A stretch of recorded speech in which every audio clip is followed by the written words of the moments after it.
السلام علیکم ورحمۃ اللہ وبرکاتہ۔ اعوذ باللہ من الشیطان الرجیم، بسم اللہ الرحمن الرحیم۔ حضرت ابو قتادہ رضی اللہ تعالیٰ عنہ بیان کرتے ہیں کہ حضرت صلی اللہ علیہ وسلم نے فرمایا، بہترین چیزیں جو انسان اپنی موت کے بعد پیچھے چھوڑ جاتا ہے وہ تین ہیں: نیک اولاد جو اس کے لیے دعا گو ہو، دوسری صدقہ جاریہ جس کا ثواب اسے پہنچتا رہے، اور تیسری ایسا علم جس پر اس کے بعد والے عمل کرتے رہیں، یعنی اس کے علم سے فائدہ اٹھاتے رہیں، چاہے وہ ظاہر دین کا علم ہو، چاہے وہ دنیا کا علم ہو جو کہ شریعت میں جائز ہو۔ تو یہ تین چیزیں ہیں جو کہ انسان کے مرنے کے بعد بھی اسے فائدہ پہنچاتی ہیں بلکہ۔ تو پہلی چیز بتائی کہ نیک اولاد جو اس کے لیے دعا گو ہو۔ تو اب نیک اولاد اگر ہو، انسان اگر اپنی اولاد کی نیک تربیت کرے تو اس کے مرنے کے بعد پھر اس کی اولاد اس کے لیے دعا کرتی ہے، جیسے نماز میں بھی دعا سکھلائی گئی ہے کہ رب اجعلنی مقیم الصلاۃ ومن ذریتی ربنا وتقبل دعائی ربنا اغفر لی ولوالدی وللمؤمنین یوم یقوم الحساب رب ارحمہما کما ربیانی صغیرہ۔ اور ایسے ہی دیگر مزید دعائیں بھی ہیں، اور انسان اپنی زبان میں بھی دعائیں مانگ سکتا ہے اپنے والدین کے لیے۔ تو نیک اولاد جو ہوتی ہے وہ اپنے والدین کے لیے دعا کرتی ہے، اگر والدین وفات پا جائیں تو ان کی یہ دعا قبول کی جاتی ہے۔ اور نیک اولاد کیوں فرمایا ہے؟ جو اس لیے کیونکہ جو نیک اولاد نہیں ہوتی، جو بے نمازی ہوتی ہے، بد عمل ہوتی ہے، تو جب چونکہ وہ تو بے نمازی ہوتی ہے، بد عمل ہوتی ہے، تو ان کی پھر وہ دعائیں وہ کرتی نہیں ہیں، اور اگر کریں تو ان کی دعا قبول ہی نہیں کی جاتی۔ اس لیے نہیں کی جاتی کیونکہ وہ بد عمل ہوتی ہے، نماز نہیں پڑھتی، اللہ کے احکامات پر عمل نہیں کرتی۔ تو ایسی اولاد جب دعا اللہ سے مانگے گی تو ان کی دعائیں قبول نہیں کی جاتی، ان کی دعاؤں میں کوئی اثر ہی نہیں ہوتا، کیونکہ انہوں نے فرض دعا کو چھوڑ دیا ہے، فرض عبادات کو چھوڑ دیا ہے، اللہ کے احکامات کو چھوڑ دیا ہے۔ یعنی ایک انسان اگر بے نمازی ہے، نماز نہیں پڑھتا اور بد نظری کرتا ہے، فحاشی کرتا ہے، جھوٹ بولتا ہے، چوری چکاری کرتا ہے، تو ایسا شخص اگر ہاتھ اٹھا کے دعا کرے گا یا اللہ میرے والدین کو بخش دے، تو اس کی دعا میں جو ہے نا وہ اثر پیدا نہیں ہوگا، کیونکہ اللہ تعالیٰ نے قرآن شریف میں دعا قبول کرنے کی شرط یہ بیان فرمائی ہے کہ مجھے پکارو، مجھ سے دعا مانگو، میں دعا قبول کرتا ہوں، دعا سنتا ہوں۔ دعا مانگنے والے جو ہیں وہ بھی میری اطاعت کریں، میرے احکامات کی پابندی اختیار کریں۔ تو دعا ہمیشہ قبول ہوتی ہے، کی جاتی ہے نیک لوگوں کی، اس لیے اولاد کا نیک ہونا ضروری ہے، نمازی ہونا، متقی ہونا۔ جتنی وہ اولاد نیک ہوگی، جس قدر اولاد نیک ہوگی، اسی قدر اس اولاد کی دعا میں تاثیر پیدا ہو جاتی ہے۔ تو یہ معاملہ ہوتا ہے، اس لیے کوشش کرنی چاہیے والدین کو کہ اپنی اولاد کی نیک تربیت کریں، انہیں نیکی کا درس دیں، کیونکہ جو عام طور پر والدین جو ہوتے ہیں وہ اولاد کی تربیت صرف دنیاوی اعتبار سے کرتے ہیں، تاکہ دنیا ان کی اچھی بن جائے، فیوچر اچھا ہو جائے دنیا میں، اور پیسہ، دولت، شہرت، عزت معاشرے میں مل جائے۔ تو اس کا فائدہ تو دنیا تک ہی رہتا ہے،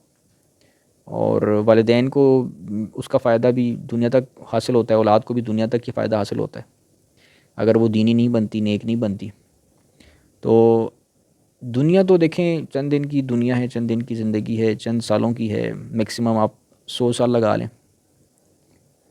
جبکہ آخرت جو ہے وہ تو ان لمیٹڈ ہے۔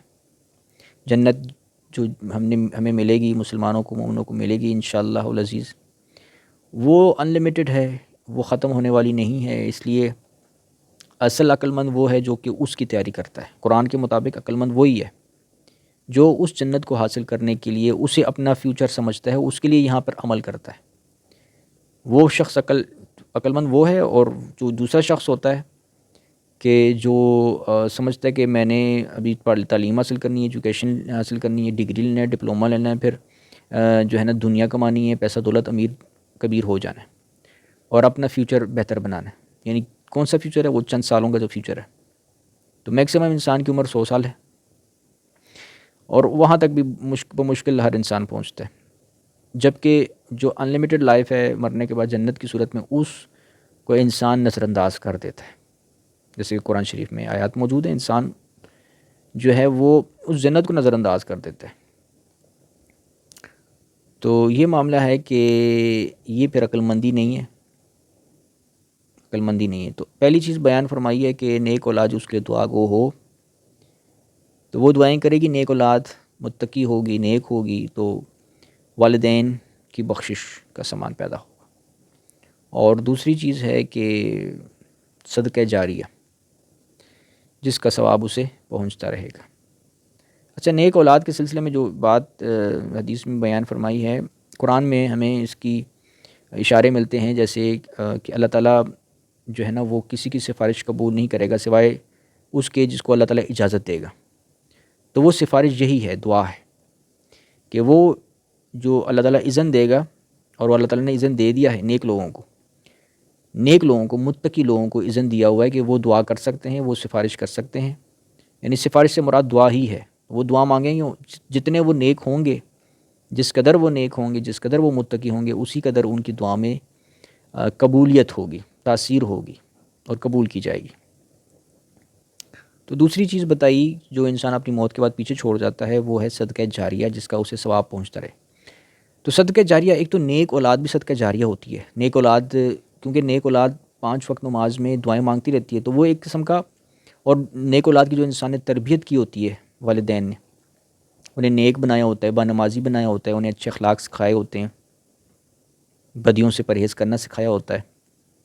حقوق العباد سکھایا ہوتا ہے، تو اولاد وہ جو ہے وہ نیک بنتی ہے۔ تو وہ پھر اولاد جتنے بھی نیک اعمال اختیار کر رہی ہوتی ہے، تو وہ ایک صدقہ جاریہ ہوتا ہے والدین کی طرف سے۔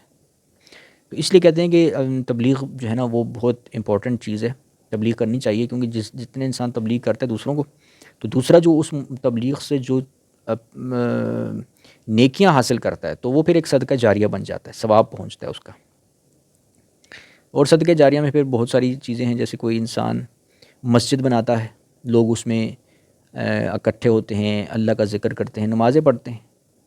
ٹھیک ہے، تو اس کا ثواب وہ بھی ایک صدقہ جاریہ ہے۔ ہسپتال بناتا ہے، یا اس طرح درخت اگاتا ہے، جو درخت لوگوں کو فائدہ دیتا ہے، چھاؤں پہنچاتا ہے۔ تو اس طرح دیگر بہت سارے جو ہے نا وہ ذرائع ہیں صدقہ جاریہ کے۔ تو اور پھر تیسری چیز ہے، اور ایسا علم جس پر اس کے بعد والے عمل کرتے رہیں۔ تو ایسا علم جس پر اس کے بعد والے عمل کرتے رہیں، تو علم جو ہے وہ 2 طرح کا ہوتا ہے، دین کا بھی ہوتا ہے اور دنیا کا بھی ہوتا ہے۔ تو جو انسان علم پیچھے چھوڑتا ہے، یعنی کہ مثال کے طور پر ایک عالم دین ہے، اس نے قرآن کی تفسیر لکھی ہے، تو بعد والے اس کی موت کے بعد لوگ اس قرآن کی تفسیر پڑھتے ہیں، فائدہ اٹھاتے ہیں، تو وہ ایک صدقہ جاریہ ہے۔ حدیث کی شرح لکھی ہے، تو وہ ایک صدقہ جاریہ ہے۔ ایسے ہی دینی معلومات پر مبنی کوئی کتاب لکھی ہے، جس سے لوگوں کا دینی علم زیادہ ہوتا ہے، تو وہ صدقہ جاریہ ہے۔ ایسے ہی دنیاوی کتابیں لکھی ہیں، دنیاوی کتابیں جن سے انسان کی دنیا اور آخرت میں بھلائی پیدا ہونے کے ذرائع پیدا ہوتے ہیں، ٹھیک ہے۔ تو جیسے مثال کے طور پر کوئی کتاب لکھی ہو، یا کوئی انسٹیٹیوٹ بنایا ہو کہ جس میں یہ سکھایا جائے کہ انسان جو ہے وہ روزگار معاش کیسے کرے، ٹھیک ہے، اور یعنی کہ بزنس کیسے کرے، اور یعنی یہ اس طرح کی کوئی انسٹیٹیوٹ بنایا ہو، یا ایسی کتابیں لکھی ہوں کہ دنیا اپنی کیسے بہتر بنائی جائے، مالی اعتبار سے، معاشی اعتبار سے۔ تو چونکہ دنیا میں رہنا اور پیسہ کمانا اور دولت کمانا، یہ بھی ایک اللہ تعالیٰ کا چونکہ فضل ہوتا ہے، اللہ تعالیٰ قرآن شریف میں فرماتا ہے کہ زمین میں چلو پھرو اور اللہ کا فضل تلاش کرو۔ تو روزی روٹی کمانا، ذریعہ معاش پیدا کرنا، یہ چیزیں جو ہے نا، یہ اللہ کا فضل ہوتا ہے۔ تو اللہ کے فضل کو کمانے کے لیے، اس کی جستجو کے لیے جو انسان دنیا کے علم پر مبنی کوئی کتاب لکھتا ہے یا کوئی انسٹیٹیوٹ بناتا ہے، تو وہ بھی ایک قسم کا جو ہے نا وہ صدقہ جاریہ ہو جاتا ہے، بشرطے کہ نیت صاف ہونی چاہیے۔ نیت اگر انسان، یہ تمام معاملات میں اگر نیت انسان کی صاف نہیں ہوگی، نیک نہیں ہوگی تو پھر جو ہے نا مشکل ہے کہ اسے ثواب پہنچے۔ نیت کی صفائی ضروری ہے، کیونکہ قرآن شریف سے معلوم ہوتا ہے کہ جو کافر لوگ ہیں، مشرک لوگ ہیں، وہ بھی اگر دنیا میں جتنے بھی اعمال کرتے ہیں، بعض دفعہ نظر آتا ہے نا کہ کافر لوگ بھی ہوتے ہیں وہ بھی چیریٹی دے دیتے ہیں، مشرک ہوں گے، دہری ہوں گے، وہ چیریٹی دے دیں گے، بعض دفعہ مخلوق خدا کی خدمت کریں گے، ٹھیک ہے، ڈونیشنز دے دیں گے، چیریٹیز دے دیں گے، تو لیکن حقیقت میں نہ وہ نمازی ہوتے ہیں، نہ وہ اللہ تعالیٰ کے احکامات پر عمل کرتے ہیں۔ ان کی نیت دیکھنے سے ہی معلوم ہوتا ہے صرف دنیا میں ایک عزت حاصل کرنے کی ہے، تو پھر ایسے ان کے پھر وہ صدقے جو ہے نا وہ قبول نہیں ہوتے، کیونکہ قرآن شریف میں یہ شرط ہے کہ نیکی اسی کی قبول ہوتی ہے جو اللہ تعالیٰ کی طرف رجوع کرتا ہے، اللہ کے لیے اعمال اختیار کرتا ہے۔ تو ایک انسان نے اگر اچھا عمل کیا ہے لوگوں کو دکھانے کے لیے، جیسے حدیث میں نے اکثر بیان کرتا رہتا ہوں کہ وہ جو حدیث میں ہے کہ قیامت کے دن ایک عالم دین بھی جہنم میں داخل کیا جائے گا، کیونکہ اس نے علم سیکھا لوگوں ریاکاری کے لیے، لوگوں کو دکھانے کے لیے، اپنی عزت شہرت کے لیے۔ اسی طرح ایک شہید بھی جہنم میں داخل کیا جائے گا کیونکہ اس نے جہاد کیا لوگوں میں بہادر کہلانے کے لیے۔ ایسا ہی سخی بھی جہنم میں داخل کیا جائے گا کیونکہ اس نے اللہ کی راہ میں جو خرچ کیا وہ بھی لوگوں میں کو دکھانے کے لیے، ریاکاری کے لیے کیا۔ تو جب نیت انسان دنیا میں کوئی بھی نیک عمل کرتا ہے اور نیت اس کی یہ ہو کہ بس دنیا والے واہ واہ کریں، تو پھر اس کی نیت نیک نہیں ہے اور اس کا پھر اسے ثواب نہیں ملے گا۔ اس لیے نیت ہونی ضروری ہے، نیت نیک ہونی چاہیے، نیت نیک ہونی چاہیے۔ ویسے تو جیسے کہ آپ کے علم میں ہوگا کہ دنیا میں بہت سارے ایسے انسٹیٹیوٹ بنے ہوئے ہیں جو کافروں نے کھولے ہوئے ہیں، جو مشرکوں نے، دہریوں نے، بدعملوں نے کھولے ہوئے ہیں، ہسپتال کھولے ہوئے ہیں، ہسپتال بنائے ہوئے ہیں، ٹھیک ہے نا، بہت سارے ایسے روزگار کے مواقع، انسٹیٹیوٹ، فیکٹریز بنائی ہوئی ہیں، لوگوں کو جابز دی جاتی ہیں۔ تو اب اس میں نیت کا ہونا بہت ضروری ہے کہ نیت کیا ہے، نیت اللہ کی رضا ہے، اللہ کے لیے ہے یا نہیں ہے۔ اللہ کی رضا ہوگی، نیت صاف ہوگی، انسان مومن ہوگا، عبادت گزار ہوگا، نیت صاف ہوگی نا، تبھی اس کا جو عمل ہوگا نا وہ پھر قبول کیا جاتا ہے۔ نیت اگر صاف نہیں ہے،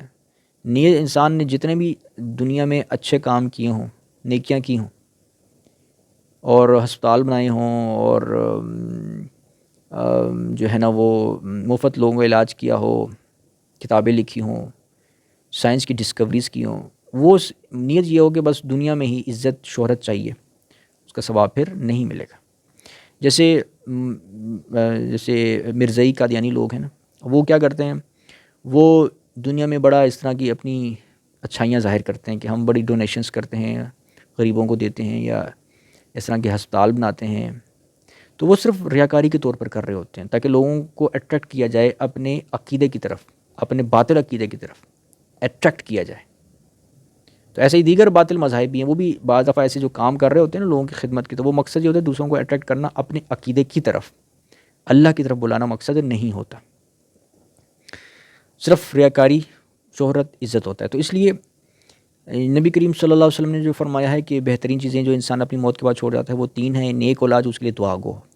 تو نیک اولاد بشرطے کہ انسان کی نیت صاف ہونا، اولاد کی تربیت کرنے کے معاملے میں بھی نیت صاف ہونی چاہیے۔ نیت اگر یہ ہو کہ میری اولاد نمازی ہوگی، نیک ہوگی، تو دنیا میں میری نیک نامی ہوگی، لوگ کہیں گے واہ جی آپ کی تو اولاد بڑی نیک ہے، آپ نے تو بڑی اچھی تربیت کی ہے، تو نیک نامی چاہیے، مجھے شہرت چاہیے، تو پھر وہ نیک تربیت تو آپ نے کر دی لیکن نیت خراب ہے آپ کی۔ اسی طرح اگر آپ نے اپنی اولاد کو حافظ بنا دیا یا کوئی عالم دین بنا دیا، صرف دنیا میں اپنا اثر روب ظاہر کرنے کے لیے، لوگوں میں عزت ہوگی، چرچا ہوگا، شہرت ہوگی کہ اس کا بیٹا تو بڑا عالم دین ہے، بڑا حافظ ہے، صرف دنیا کی عزت اگر مقصد ہے تو پھر وہ آپ نے نیک تربیت تو کر تو دی لیکن آپ کی نیت خراب ہے، وہ قبول نہیں کیا جائے گا عمل۔ تو یہ معاملہ ہے کہ اولاد کی تربیت نیک بنانی ہے صرف اللہ کے لیے، جیسے قرآن شریف میں مختلف آیات میں ہے کہ دین کو خالص اللہ کے لیے کرو، دین کو خالص اللہ کے لیے کرنا ہے، اپنے لیے نہیں، دنیا کی عزت شہرت نام و نمود پیسہ دولت کے لیے نہیں کرنا، خالص اللہ کے لیے کرنا ہے، نیت خالص اللہ کی رضا ہونی چاہیے۔ تو اس لیے نیک اولاد کی تربیت اگر خالص نیت سے ہوگی تب اس کا فائدہ ہوگا، خالص نیت سے نہیں ہوگی تو پھر فائدہ نہیں ہوگا۔ بہت شکریہ، السلام علیکم ورحمۃ اللہ وبرکاتہ، وآخر الدعوانا ان الحمد للہ رب العالمین۔